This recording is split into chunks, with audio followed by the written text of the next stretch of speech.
Sometimes Forex trading can be a wild and woolly place to be. But Forex trading doesn't have to be the Badlands for you, partner.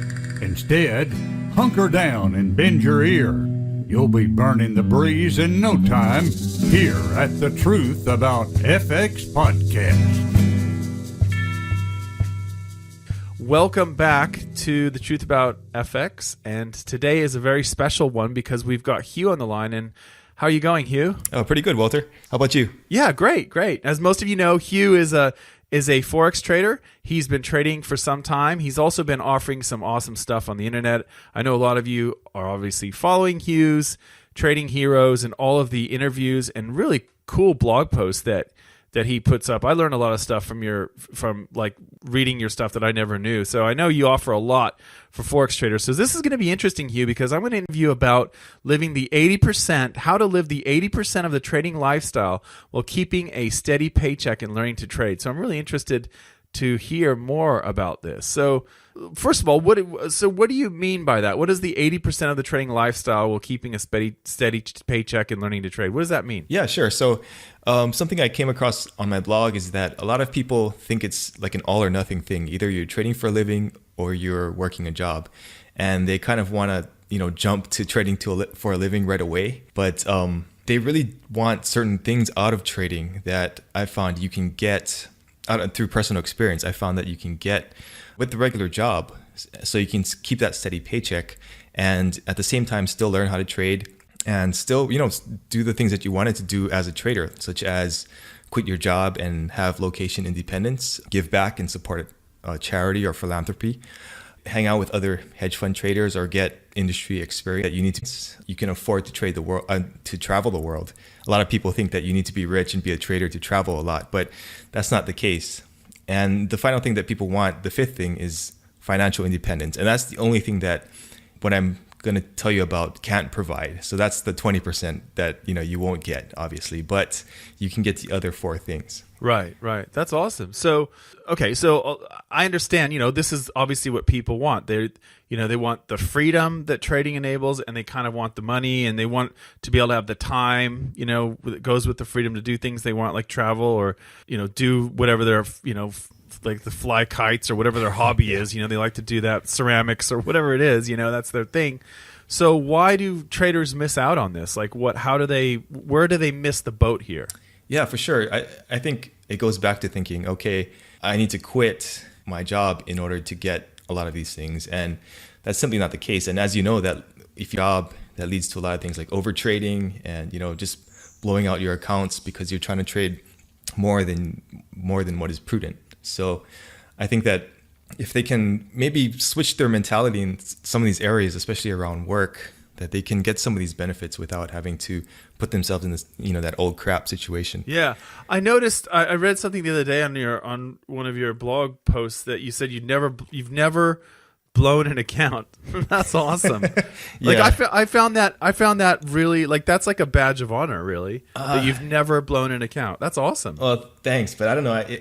It's also like an issue for me. Like I've been too cautious at times, I think. And I think a lot of times what it seems like is that people who have blown out accounts have that aggressiveness or something. I don't know. Maybe you can, maybe you've seen that before, but I've maybe played it too conservative, and that's why I maybe haven't gotten the returns that I'm looking for. I don't know. Yeah, maybe. But I think you're better off than traders who, personally, I think people blow out their accounts because they're looking at the positives of trading and they forget the negatives. So they're not looking hard enough at their risk. And so you're kind of the opposite of that, as I see it. You know what I mean? Where you're really risk averse, which is really what you need as a trader. Like it's all about managing risk. So it's like such an awesome attribute to come into the game with, to me, I think, anyway. But yeah, that's how and I think you're rare. I think most traders would be more likely to go the other way and take too much risk. Like you say, like I've met very few traders who haven't blown out their accounts. Usually that's because they haven't opened an account yet. Yeah, that's another thing, right?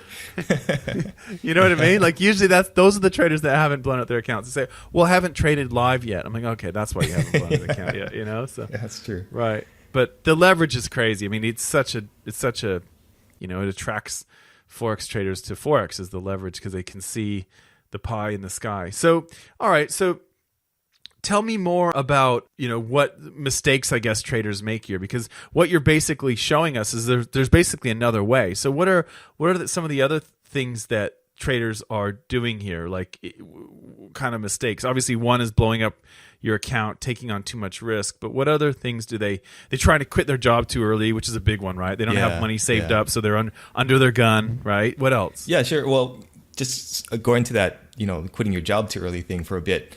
They hate their job. They're in a position where they wish they could get out. But really what they need to do is kind of shift their mentality. Like, there are jobs out there that allow you to work remotely. And, these aren't like $10 an hour jobs or whatever. These are serious income jobs. And I've personally, my last 4 jobs have been all location independent. And I've worked from places like Helsinki, Hawaii, Toronto. And if you Google something like Buffer transparent salaries, the company Buffer puts all of their employee salaries online, so you can see it. And these guys make pretty good money. You're talking $70,000, $80,000, $90,000 a year, and they work from anywhere in the world. So I think that's one thing that if people could get their mind around that, then they could see that, okay, there's another way to get a paycheck and still learn how to trade. And so that's one of the things. And if you check out sites like Buffer or something like weworkremotely.com, you can see some of these jobs and what's available. And I'll talk about more of this stuff and resources at the conference, but those are 2 ideas that you should take a look at right now. Yeah, that's fascinating. So I'd imagine that being able to have a job where you don't have to necessarily punch in at an office, that makes it easier to watch the charts too. Like if you're trading, say, the 4-hour charts or something like that, that would make it easier. Oh yeah, for sure. I mean, like, when you're in an office with other people are nosy and they're going to say, oh, what are you doing? Why aren't you working? Stuff like that. So yeah, for sure. It's a benefit. Yeah. I remember I knew a trader who, he was an accountant, and he said he traded the 4-hour charts, and he would go to the toilets every time the 4-hour bar closed, and he would check it on his phone. Like that's how he managed his trades when he was at work. It's pretty funny. And he lived in London, or not? Yeah, he lived in the UK. So he all day long it was an active market. You know what I mean? It wasn't like he was in California where it was kind of slow. It was in the middle of the European session, so it was pretty funny. Yeah. They thought he had like a stomach problem or something, right? They did. Yeah, they told him. They said, "Do you have problems with your bladder or something? Like you're always going to the toilets." Yeah, they asked him. It's pretty funny. Okay, so all right, so that's cool. So that's great to have resources to know kind of what's out there, what's available. Okay, so what else can you do in terms of being independent from an office? What else can you do besides? So we know that there are jobs out there, but are there other things that you can do? Any other tips for people who want? Because that's kind of like you say, that's the big one, isn't it? For trading is to be free. Yeah, go away. Yeah, for sure. And yeah, I mean, and again, I think people think that like trading is an all or nothing thing, but I don't know where I read it, but I think like they said successful entrepreneurs have like 7 sources of income or something. So I know you have several, and I have several, and I think you really have to kind of look at that also. Like trading isn't always going to be profitable, so there's going to be ups and downs. So if you can look at other stuff that you're interested in and maybe make some money from, it can kind of smooth out your income every month. And some stuff that I do are like the website Trading Heroes. I make some money from that. One program that I'm a part of, I've made money every single month for the past, I don't know how many years, just because I referred some people over to them. It's not a lot of money, but it can help you. It can help you, pay for a few bills or whatever. Yeah. And that's definitely an option, right? Yeah. Well, I guess, at the conference, you'll talk a lot about the revenue streams for that, because one thing that I've brokered is like, if you do have other things going on, I talked to a trader the other day, just like 3 days ago, and he was telling me that his broker went belly up, and he was freaking out that his broker went belly up. However, he also had he had an investment. He owned 50% of a company, and he owned 100% of another company. And he had bought these companies as he was building up his trading portfolio. He bought a 50% interest. And so he was like, look, it really sucks because it's a lot of money that was in his trading account, and he doesn't know if he's ever going to get it. But he might, it might be a year or 2 down the road or something. But he was also really glad that he had diversified, because that's the big risk. I mean, to me, with retail forex trading, that's the big risk, is not having all of your money with one broker and just watching that broker, go belly up. So that's interesting. What are some of the things that you do in terms of diversification. So you have your website, which brings money in, I suppose, like from ad revenue and referrals, like affiliate referrals and things like that, or? Yeah, mostly. And then I sell a few like MT4 plugins, and I have a couple courses. Yeah, so, right. Stuff like that. Yeah, right. Interesting. And do you sell? Because I think you have a book, a compilation of interviews and things like that, don't you? Oh yeah. I think you're one of the people in there, but I put it on Amazon. It doesn't sell a lot, but it's just to get my name out there. Got it. Okay, got it. Yeah, right. Yeah, because I think I somehow stumbled on it the other day, and I was like, I was thinking, I didn't know I was in Hugh's book, and then I thought back. I think you did email me and ask me if we could put like the interview into a book or something, and I said yeah, but it was so long ago I didn't even remember it. It was weird. It was like this weirdest thing when I was going through trading books on Amazon and I saw your book. I'm like, oh, cool, and then I looked at it and I'm like, what? I'm in it? That's pretty funny. Yeah. And then I was like trying to figure out, I was like, yeah, I think he did. I do remember an email. Yeah. So, okay. So that gets your name out there. So that drives traffic to the website then, doesn't it? The book, having the book out there. Yeah. Gotcha. Stuff like that. And yeah, I mean, like buying businesses can be kind of a complex process and it might seem a little daunting, but you can also start small. Like, I'll go to the occasional estate sale, and if they have some good stuff there, and I see a good deal, I'll buy it and, sell it on Craigslist or eBay. And I've made, as much as a 30x return on very low risk. So you can start small with stuff like that also. And it helps you fund your trading account, pay your bills, and, kind of bridge that gap between full-time trading and your job. Yeah, that's an awesome tip. I've got like a garage full of surfboards that I haven't surfed in years. I should unload them. Yeah. No, but it's hard. It's like, your kids, you don't want to let them go. So, okay. Yeah, exactly. Let me ask you this, Hugh, because this brings up an idea just based on what you said. Have you ever done this? Because some are quite times trading is an interesting niche because traders really love their books and the books are quite expensive. Mm-hmm. So one thing that you might do, and it just occurred to me, is you might find old trading books, and if you could, like, let's say you're at an estate sale or whatever, or a used bookstore or something like that, and you run into an old trading book that's out of print, you could check on your phone what it's going for on Amazon, and there's arbitrage right there, isn't there? Like if you find a book, sure. You find like a $400 book or something like that, you buy it they don't know what it's worth, and you buy it for $20. Like that's kind of the same thing, and it's because it's your specialty. You might be on the lookout for that. I never even thought of that until what you just said. Oh yeah, totally. And if you browse eBay, maybe once a week or whatever, look at different types of books, and you kind of have it in the back of your mind, like, oh, okay, this book is probably worth $100 or whatever. And then when you see it, then you can take advantage of the opportunity. I guess it's kind of like trading. You're just looking for an opportunity, right? Yeah, absolutely. Buy low. I remember reading something just this week where a trader had put out his trading system in a book, and then later on he tried to buy all the books off the market. What? Yeah. I can't remember who it was. I've literally been reading. I read that article in the last 7 days. Mm-hmm. I can't remember who it was, but it was like in the late 80s or early 90s. Some guy had written this book with this trading system, and everyone was like, "Wow, this is awesome." And then he like tried to buy them all up or something. It might have been for futures. I don't know if it was. I think it was like a futures trading system, but it was an interesting thing. But like scenarios like that, I can see them unfolding. Like if you could find an old Gann book or something like that, that could probably be worth quite a bit. Something like that. Yeah, that's fascinating. And somebody I talked to, I think, had some of the original like Ichimoku documents. So you can only imagine how much those are worth. Right? Absolutely, yeah. That's amazing. Yeah, that's really cool. Okay, so that's something I hadn't thought of. So where else do we find opportunities like this? I mean, so you'd be selling things. You could have a website. I know several traders who are really good traders, and they just kind of like interacting with people. So they put a blog up, and one thing I was wondering about, because I got this, I've read this where people were saying if you're controversial, that will get more attention. So is that something that you even think about? Like, you don't come across as a particularly controversial guy, but you do say some things. Like I read one of your blog posts was why I'm not on MT4 anymore and I've moved to another charting platform or something like that, kind of like against the grain. Is that something that you consciously think of like, am I doing things differently, and should I highlight that in order to to show people that you think independently, and that's a way to kind of show people when you contrast the norm against kind of what your point of view is. Oh yeah, for sure. And I think that's people will either love you or hate you, but the people who love you will stick with you longer. And if you just put out generic posts like 5 ways not to lose all your money or something like that, then you just look like everybody else.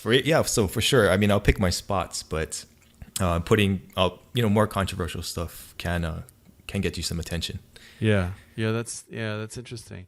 So you're setting up multiple streams of income, and some of these can be quite easy to set up, like we talked about, like selling stuff or having a website or something like that. What else have we got here?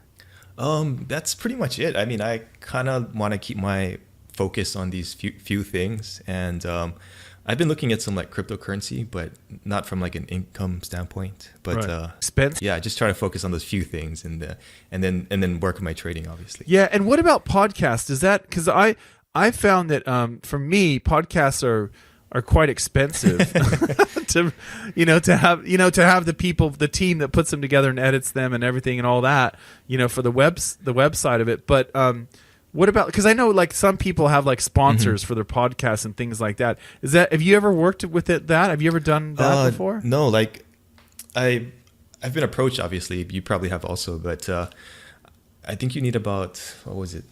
At least 50,000 downloads a month in order for them to be interested. Right. And I know a few people who have like a couple 100,000, and they have some sponsors, but I don't think it's like terribly lucrative. I think it's more of a lead generator to pass people into your website or your service or whatever it is. Right. Yeah. And I also just like talking about trading. Yeah, exactly. Yeah. But that's cool. Yeah, that makes a lot of sense, right? So they want to get more bang for their buck, so they're not going to approach you I get it. Yeah. Because it seems like these brokers, they spend a lot of money, like everywhere, because they've got me tagged as a trader on the internet. Everywhere I go, I see like broker ads, and all the Google ads and stuff. And they must spend so much money on trying to bring blood into the to open up accounts and stuff. Yeah. So I'm always kind of wondering, like, why aren't they going for the podcast route? So they're looking for the big fat podcast. That makes sense. Yeah. And so talk a little bit more about other traders. Like you've met other traders, and you've probably been exposed to a wide range of ideas. I know I have from working with other traders. So what is that added to it could be confusing too, I guess, is the other side of it. Like the fact that you have access to so many different traders by interviewing them and talking to them in different aspects, does that muddle the waters for you, or is it just kind of like, oh, that's interesting that he trades that way or she trades that way, or do you find that it can kind of get you a little bit off center? Yeah, that's a good question.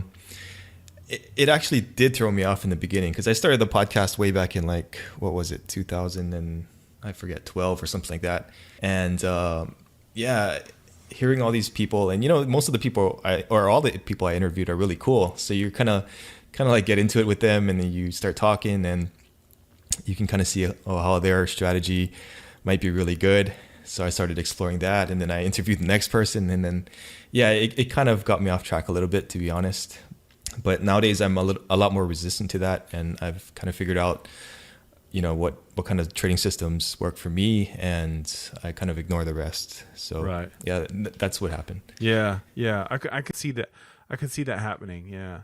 So when you worked at a hedge fund, because you worked at a hedge fund in down Southern California, right? Yeah. What was that like? First of all, how did you land that one? That was really interesting. The job itself kind of sucked, because I was just doing like Excel, but just being in that environment, it was really cool. And what happened was that I was straight out of college. I had quit my first job as an IT consultant, and I wanted to get into trading, maybe possibly trade for a hedge fund or something like that. So I just applied for a bunch of hedge fund jobs just at the trading desk, as a clerk or whatever. And it just so happens that this guy who was hiring for this hedge fund was from Hawaii also. So he wanted to give another Hawaii guy a shot. So he put me in the interview, and I did pretty well, I guess. So I got hired. But yeah, it just goes to show that, you just got to kind of put yourself out there And there are options even if you don't allergy have a background. Like I majored in biology, so totally doesn't apply. But yeah, I got the shot at it, and it was cool. And so, and what were you doing? Like, what was the kind of work that you were doing there? What was the main focus of your work? Yeah, sure. It was mostly like processing trades, checking trades, balancing the P&Ls at the end of the day, working with the traders. With like, we would help with like the bond auctions and stuff like that. You know, getting Solly or whoever on the phone and shouting out their bid or whatever, which is pretty fun. But yeah, just stuff like that, just very admin type stuff. Got it. Yeah. But you know, that's how you work your way up, I guess. I mean, yeah, you hear about these guys in the NFL, the football league in the U.S., and they're like, they started out as like a ball boy and they end up being the general manager of the team, whatever, you know, like, yeah, like, you know what I mean? Like, it's amazing how many of these guys, they're right? They're scouting college players for people who are from Europe and they don't really know what I'm talking about. They have these guys that go around searching for talent, right? And so these guys are living out of their car. They're making like $20,000 a year. They're in total poverty, and they live with other scouts, right? And then some of them like work their way up to these multi-million-dollar a year jobs by I mean, very few of them, but that's how a lot of these guys work their way up. It's amazing. And it's kind of, you hear some of the same stories in trading where traders are doing the same thing. Like they were sweeping up the tickets in the pit or something like that, and they ended up, you know what I mean? And they ended up, that kind of thing. It's fascinating. And people don't know there's a lot of jobs at the hedge fund that's outside of trader. Like you were saying, you could do those things that you were doing. You could be a risk manager. You could work with clients. You could be on the client side where you're taking care of the clients. There's research analysts who don't trade but like provide research to the trading teams. All kinds of different ways that you can get into a hedge fund. That you don't have to be a trader. They don't have to seek you out as simply a trader. Yeah, for sure. And well, like you're talking about, my buddy Raphael, he wanted to learn how to trade. He blew all his money out trading penny stocks. So he wanted to get a real education. So he went to a brokerage. He said, I'll work for free. So he got coffee for 6 months or something, not paid at all. And then they finally figured, let's give this guy a job. So he got a job, and then he became a trader. They taught him how to trade. Yeah. So yeah, it's possible for sure. Yeah. That's awesome. That's a great story. Yeah, that's great. So at the event, Hugh, you're going to show us kind of how you've built, because you've built quite a following, through social media and stuff like that. Are you going to share some of that stuff? Because some of the traders I know, they just kind of, like, they're good traders. They'll post a blog up, and maybe it's to give back and show people what they're doing. Maybe it's to get more attention, so maybe they can, get some client accounts or whatever. Their motivations kind of vary. Maybe it's all of the above, but a lot of times they don't even know. Like, how do you, like, when I first did it, I put up a website and it was like, I didn't know. I just posted my account, my trades, and I was like sitting there waiting for people to show up and say, hey, teach me how to trade. I didn't know what I was doing. You know what I mean? But you seem pretty savvy along that lines, because you've done jobs where you've done that sort of thing. So is that something that you're going to share at the event too? Yeah, for sure. I can definitely share that. And yeah, that's my day job. I do marketing for a startup. So that's all day that I'm just looking at, how to get more traffic, how to get more people to the website, and how to get more people to sign up. So yeah, I'll be happy to share that. Right. Cool. Okay. That's awesome, man. Yeah, I'll be looking forward to that. That'll be cool to share. And so if you were starting out, like, knowing what you know now, Hugh, from what you've learned and everything and what you've done, if you were starting out as a trader, you're good, and you didn't really know, you hadn't really decided what kind of system you're going to trade. You're still kind of meddling around and stuff, but you know that you want to be a trader. You know you want to quit your job. What would be the advice that you would give them? Would it be like, go look for a job that you can work remote, or would it be start some other things up on the side, like some side businesses like you've done? Or what would you say to that trader? Like, you're a new trader, you're not really consistently profitable, but where do they start? Yeah, that's a really good question. I would say, like you said, start with your job and figure out, okay, what kind of job can I get that's going to pay me enough money that will give me the lifestyle that I want, but at the same time, give me enough freedom to learn how to trade. And then from there, I would look at my expenses. I think that's a huge one that people don't really look at too closely. do you really need a car? Do you need that whole subscription or whatever? And I'm not saying that you should count, pinch pennies or whatever, but I think there's a lot of things that we can scale down in our personal lives that don't make us necessarily happier, and once you scale it down and you figure out what's important to you and you just pay for the good stuff in those other categories, I think life becomes a lot simpler and it's a lot easier to focus also. So that would be the second thing. And then after that, instead of jumping into systems right away, kind of figure out your own personality. What kind of trading do I prefer? Do I like longer term, shorter term? All the stuff that you mentioned on your website and in the community. I would look into that first, and then start getting into some of the strategies, and then maybe pick one or two things that you can do on the side, like buying stuff at estate sales or putting up a website or whatever appeals to you. Maybe you want to do like a service business or something. That's usually the fastest way to make some money. If you have a certain skill, you can be a consultant or whatever, and kind of take it from there. Yeah, that's good. That's good because, all of those don't necessarily mean you're selling time. I mean, consultant could be kind of selling time, but you can sell as much time as you want. So yeah, those are all really good tips, actually, from my point of view. That's really cool. So yeah, one more question I just have to ask. So being that you've had the website up for a long time and you've got quite a following, a lot of people are interested in what you have to offer. What's the weirdest thing that someone's ever done? Like, you know what I mean? Like, do they come at you and say, that's crazy, you told me about this system and it sucks, or I don't know, like, what do they say? Like, what's the weirdest thing that's ever happened to you from that point of view?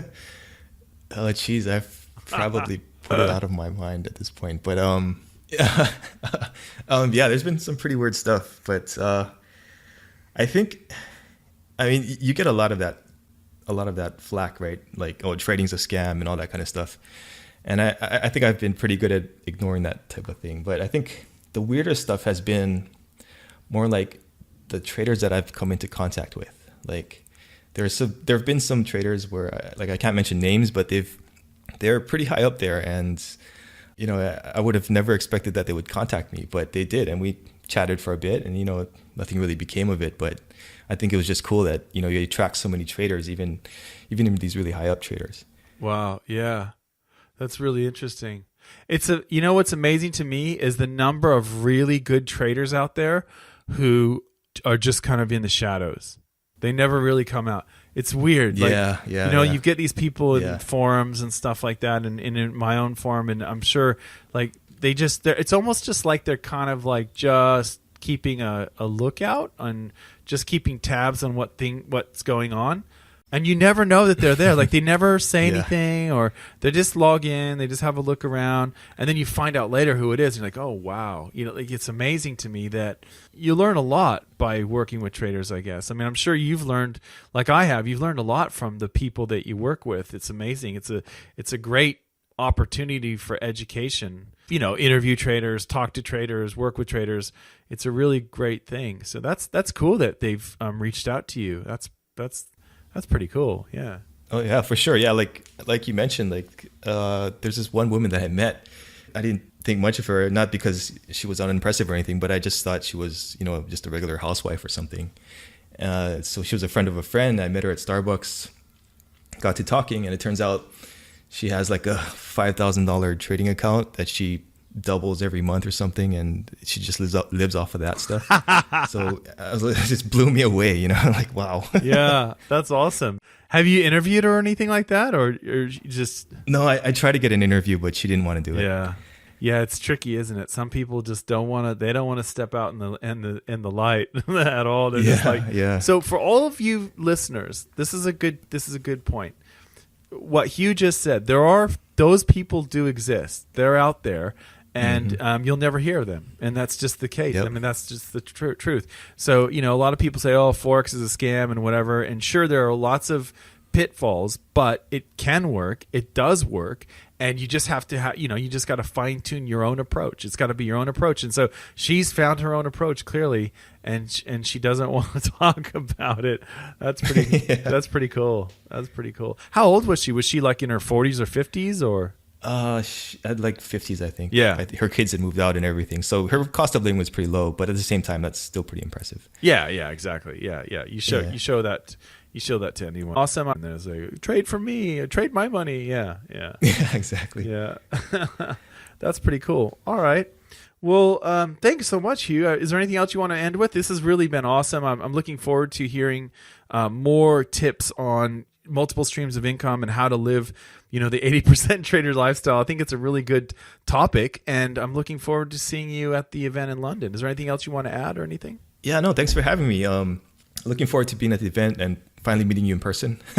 Yeah, I know. All these years, right? So yeah, I know. I'm looking forward to meeting a lot of traders that I've only seen on the forum or whatever, on Skype or whatever. Yeah, so it'll be good. I mean, people are coming from all over, so it's gonna be pretty fun. I'm excited, and thanks so much for sharing this, Hugh. Looking forward to seeing you in London. Yeah, you're welcome. All right, see you then. Thanks. Yeah, See you. See Bye. ya.